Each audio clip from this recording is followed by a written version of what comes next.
I am for the child who's had 7 addresses in a single year because she's in foster care, because her father abused her. And her mother couldn't believe her. She is the child I am for. I am a volunteer child advocate. I am you. Florida residents call toll-free 866-341-1425. Tap rooms are localized and they're geographic. The Hispanic community is much broader than one tap room. So what we decided to do was come out with a high-quality craft beer, 2 high-quality craft beers that appeal to the Hispanic taste and that we can distribute in all the Hispanic neighborhoods. Taino is a very light, refreshing beer. It's a social beer that you can drink probably for a good part of the evening, and it'll give you a nice light feeling. It's not a heavy beer, it's very airy, and it's very light. It's a 4.5 alcohol, which is low for beer. The Boricua is a 6.0. Now that's a stronger beer, and we designed it to be a little bit stronger than Heineken. Heineken is a favorite in the Hispanic community, so we have a little bit more muscle than Heineken. Boricua right now, in a very short amount of time, it's been a miracle for us because we've gotten a large range of acceptance at the retail level. We're in Publix, we're in ABC, Target is picking it up, we're in Sedano's, we're in Bravo's, 7-Elevens are picking it up because they're concentrating more on craft beer and the Hispanic market. So what we're trying to do is do a quality beer, a high quality beer, more taste, and that the Hispanic community will like.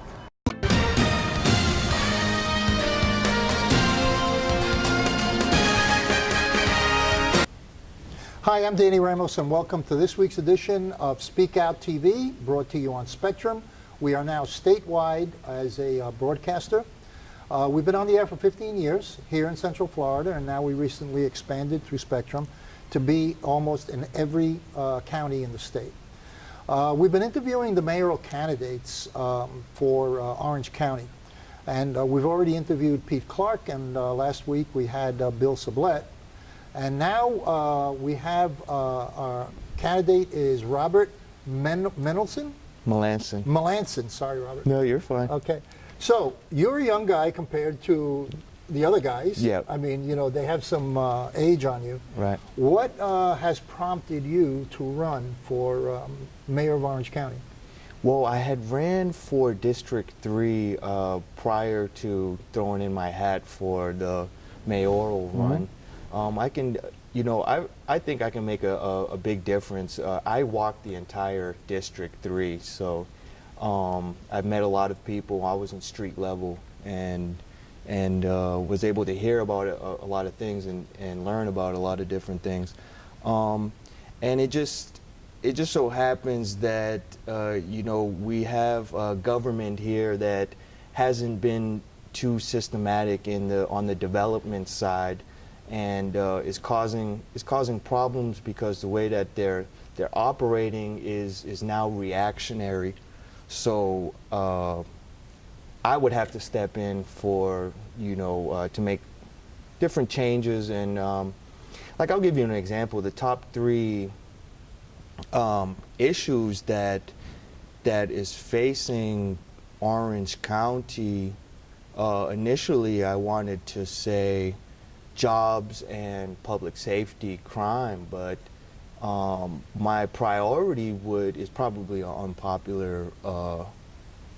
First priority would be traffic alleviation. You know, it's a car dependent you know, community that we live in, and it's creating a problem.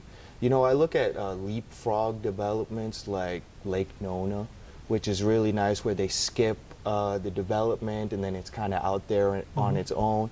And you know, it creates problems when having areas like that too, because then you need to provide services out there, and you know, they have it's beautiful. You know, they have their own school and fire and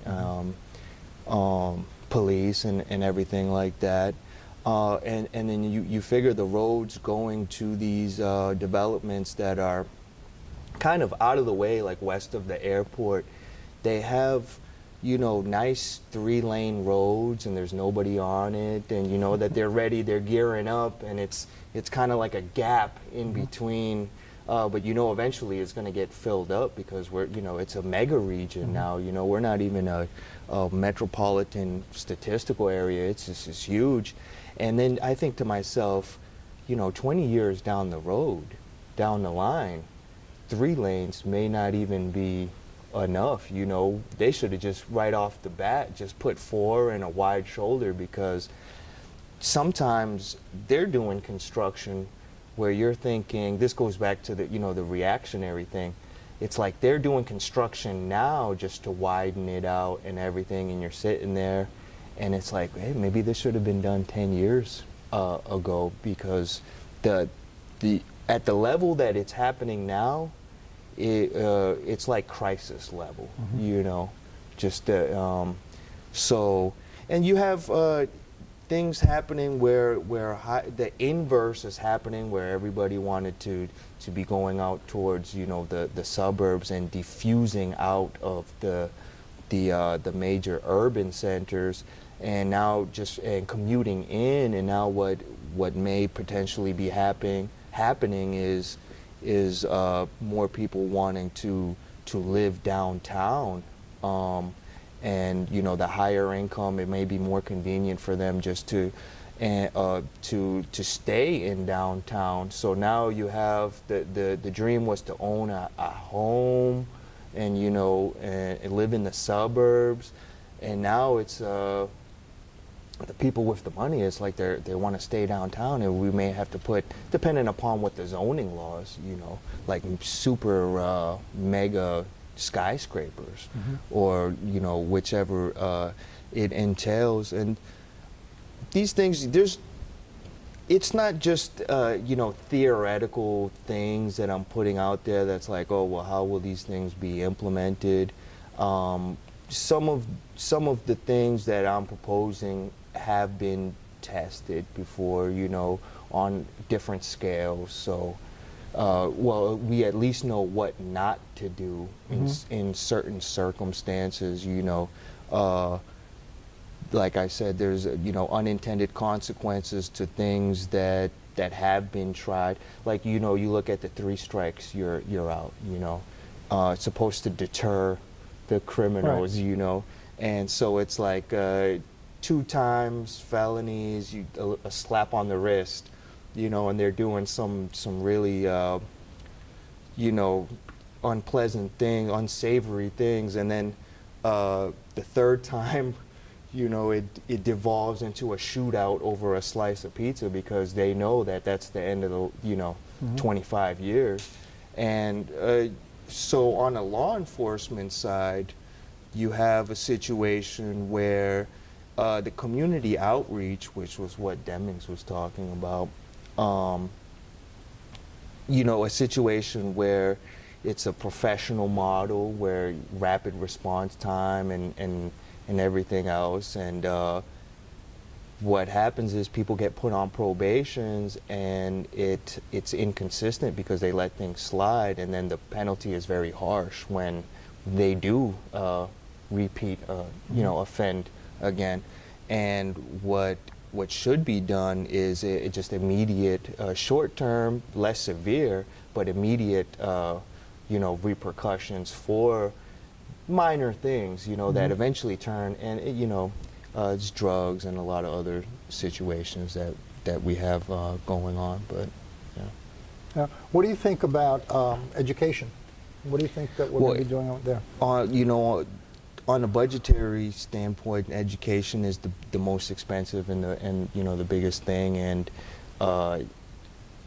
we need the teachers.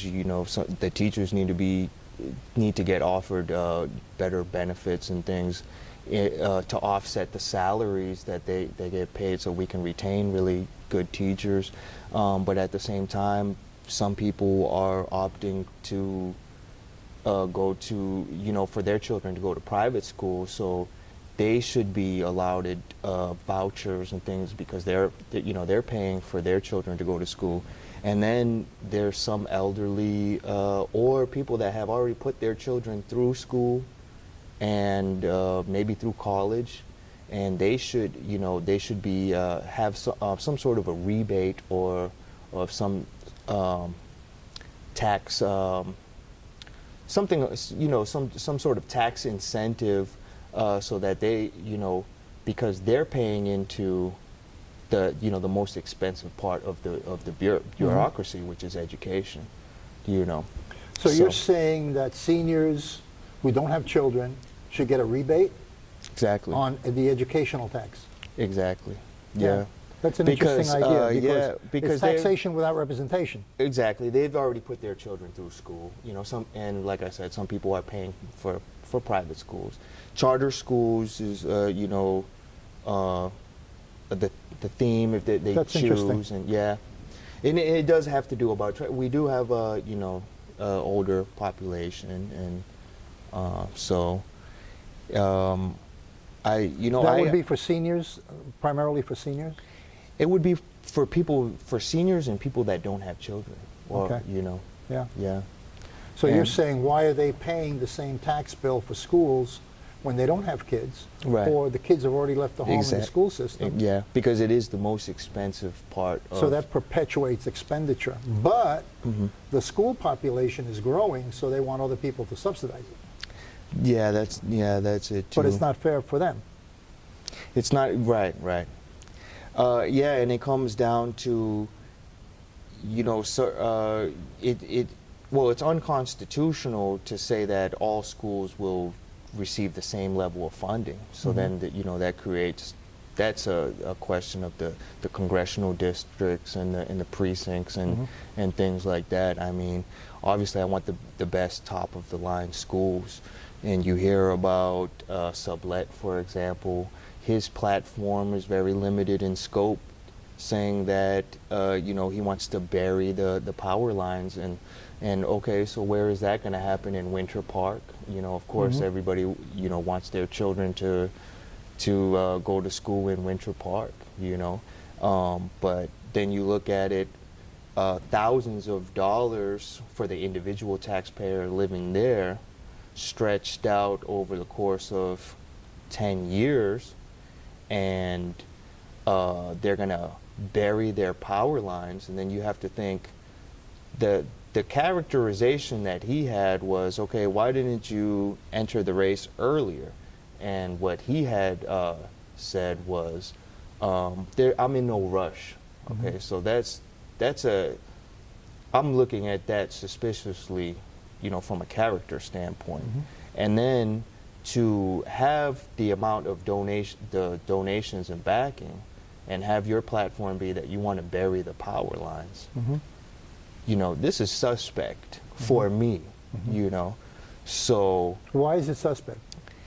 because I need to investigate further about the hundreds of thousands of dollars in donations that he has gotten, and who is going to be the subcontractors and developers that are going to be putting the electrical lines underground, because it's not efficient to have them underground, because tree roots can get in there.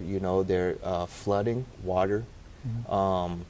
And yeah, it's good for during a hurricane, but like I said, I have to investigate further about this particular situation.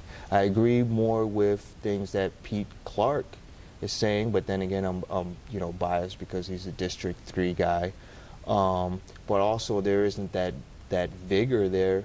What some of my initiatives that I have are not necessarily radical overhauls, but there are more, he 20-year plan. I'm in school and graduated with other degrees, as an expert professional policymaker.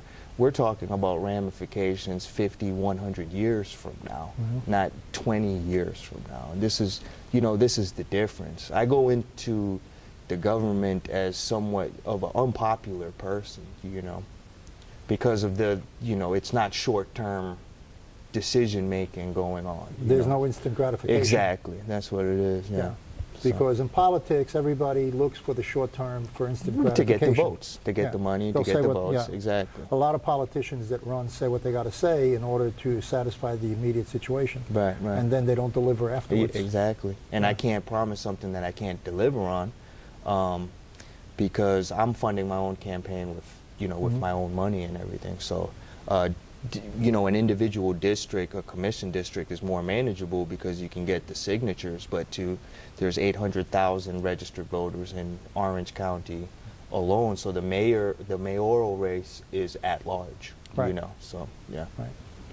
That's pretty exciting. So, what are your plans going forward if you don't win the race? If I don't win, well, Pete Clark for District 3 would have to resign. So. He would be required to, you know, for the state statutes. For him to stay in the mayoral race, he has to exactly. resign. So Okay. it would be a 2-year vacancy, and then they would have to hold another election just for a 2-year, you know, replacement on the vacant seat. So that I would be looking to get into. I'm more, you know, leaning towards Titusville and Cocoa Beach, because I'm really excited about all the, you know, the NASA and all these things going on. So I'm a space guy. So you know, but my home is here. You know, my house is here. You know, I pay my taxes. I'm planning on being here and staying here. And you know, military is. I'm really looking at the military too. So. There's all right, so you have options in case you don't win. Yeah, I mean, good. but the thing is that my life revolves around politics and central politics. You know, I'm a political science guy, and it's there's a lot more that goes into it than just, you know, pandering for votes and stuff. This is very intensive. So. We just ran out of time. Okay. So this is Danny Ramos on SpeakoutTV on Spectrum Cable. And we will be back next week, same place, 9:30 p.m., and we hope to see you there. Thank you.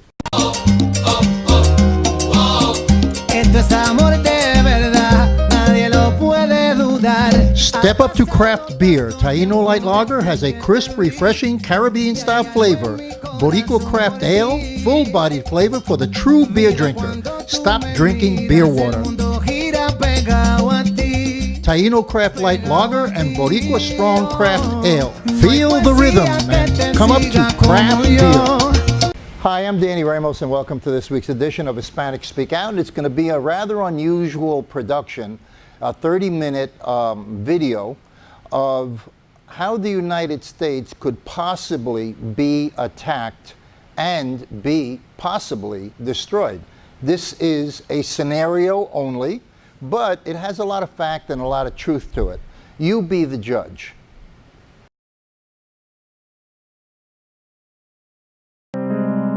(12:18 p.m. Friday, February 26, 1993. A massive explosion occurs in the public parking garage in one of the tallest buildings in the planet, the World Trade Center in New York City. The bombing shocked America, which had seemed immune from attacks of terrorism that has plagued other parts of the world. Analysts say that this bombing opened the gates to what would later become the largest and best organized plot in American and world history. Who were the masterminds of the 1993 bombings? Did the FBI respond quickly enough? The motives, the ramifications, and the ripple effect.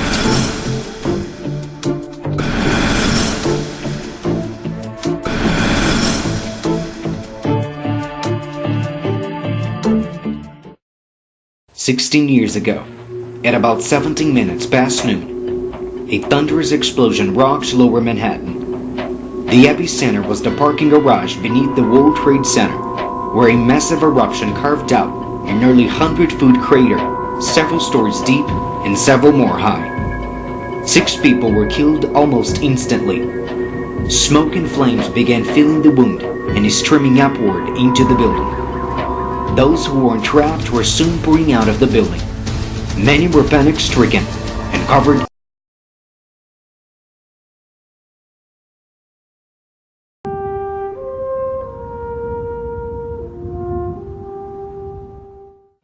It's going to be a beautiful day today. Sunshine throughout. Low humidity. Really a splendid September day. The afternoon temperature about 80 degrees. Great weather for the primary election. Tonight, clear and cool, low 60. American Boston. Please listen very carefully. This is Amy Sweeney on Flight 11, who's been hijacked. 2 attendants have been stabbed. Do you have any idea where you're headed? No. People, the coach think it's a routine emergency. We've asked for a doctor, but none's on board. Can you tell us anything more about the hijackers? Yes, they have knives and mace. They say they have a bomb. Okay, how are the people who were stabbed? One flight attendant's okay. I'm not sure. The other may not make it. Oh my God, something's wrong here! What's happening? Amy, are you still there? We're in rapid descent. We're all over the place. Can you look out the window and tell us where you are?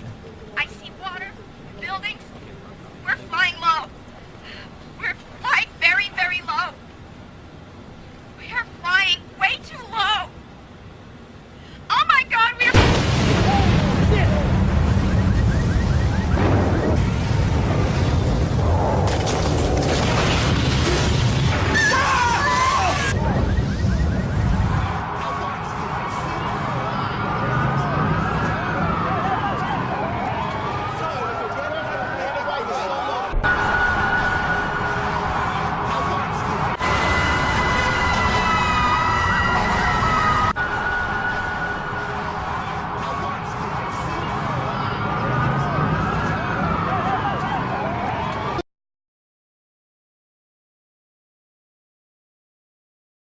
Meanwhile, confirming today that just 2 days after steering $400 million in cash to Iran in a covert payment timed to coincide with the release of American hostages, President Obama and his administration paid the Islamic Republic 3 times that amount, another $1.3 billion in interest, wiring that money directly to Iran in 3 payments. The payments trace back to the 1970s and money Iran gave the U.S. for military equipment before the hostage crisis of that era erupted. And the U.S. responded back then by freezing Iran's assets. There is much more to this story, and for that we go to Chief Washington Correspondent James.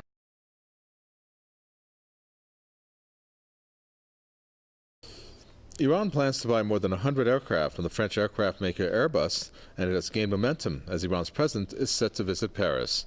Iran Air Chairman and Managing Director Farhad Parvaresh said that the deal to buy 114 Airbus Group SE jets will be signed during Rouhani's trip. Parvaresh said that the purchase may include double-decker A380 Super Jumbo jet and A320 aircraft. Iran's Minister of Roads and Urban Development, Abbas Akhondi, also said that the first of the 114 aircraft are expected to be delivered before March 21. Iran is seeking to renovate its aging aviation fleet following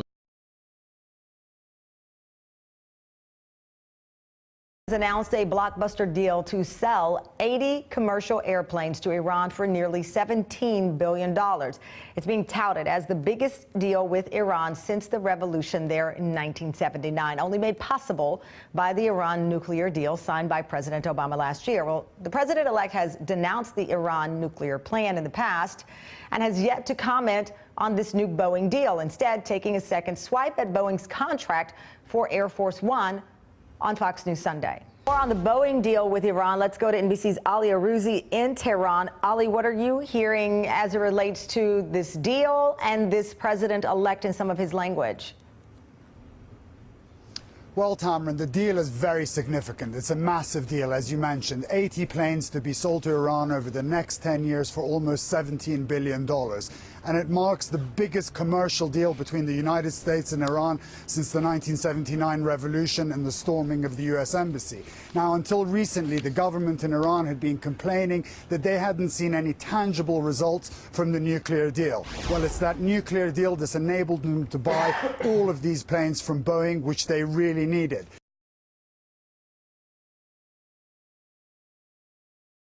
And it's a really important milestone that North Korea has passed, and initially it looked like it was only coming from the Defense Intelligence Agency, and their job is to look at adversary capabilities, and in the past they've been criticized for being a little too generous in terms of ascribing capabilities to adversaries, so there was some concern among outside observers. But as you know, you and I have now gotten some new reporting to suggest that it's not only the DIA, it's the CIA and the ODNI and other agencies that share this assessment that North Korea has reached this critical milestone. They're able to miniaturize a weapon to put on an ICBM, Andrea.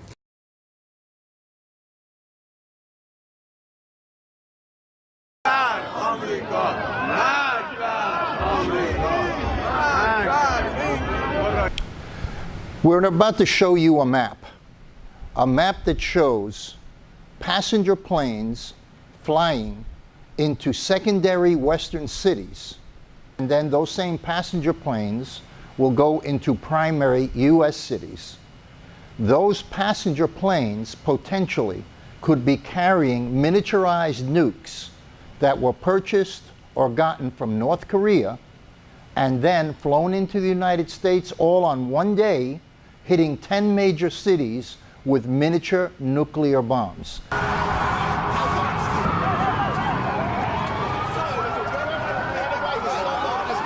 And all of this unfolding in one of the busiest places in the world, in downtown Manhattan. Oh my God.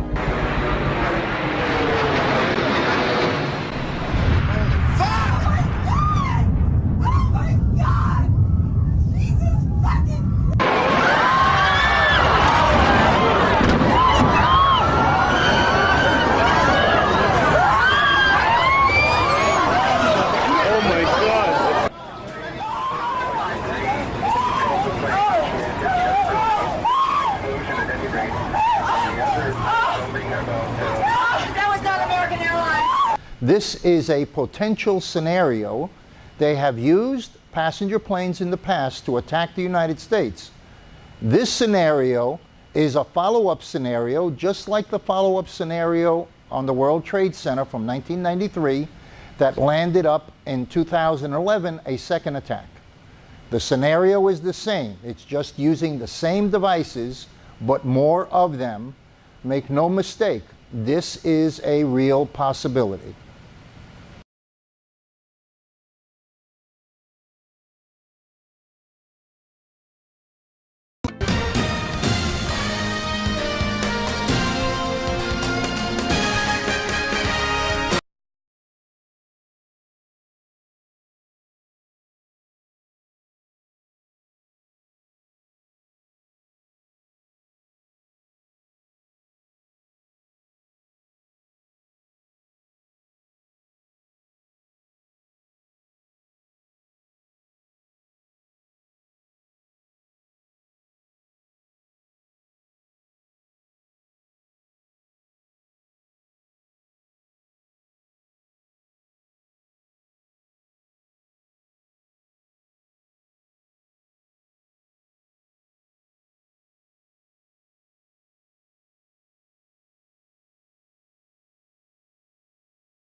Tap rooms are localized and they're geographic. The Hispanic community is much broader than one tap room. So what we decided to do was come out with a high-quality craft beer, two high-quality craft beers that appeal to the Hispanic taste and that we can distribute in all the Hispanic neighborhoods. Taíno is a very light, refreshing beer. It's a social beer that you can drink probably for a good part of the evening, and it'll give you a nice light feeling. It's not a heavy beer, it's very airy, and it's very light. It's a 4.5 alcohol, which is low for beer. The Boricua is a 6.0. Now that's a stronger beer, and we designed it to be a little bit stronger than Heineken. Heineken is a favorite in the Hispanic community, so we have a little bit more muscle than Heineken. Boricua right now, in a very short amount of time, it's been a miracle for us because we've gotten a large range of acceptance at the retail level. We're in Publix, we're in ABC, Target is picking it up, we're in Sedano's, we're in Bravo's, 7-Elevens are picking it up because they're concentrating more on craft beer and the Hispanic market. So what we're trying to do is do a quality beer, a high quality beer, more taste, and that the Hispanic community will like. Esto es amor de verdad, nadie lo puede dudar. Step up to craft beer. Taino Light Lager has a crisp, refreshing Caribbean-style flavor. Boricua Craft Ale, full-bodied flavor for the true beer drinker. Stop drinking beer water. Taino Craft Light Lager and Boricua Strong Craft Ale.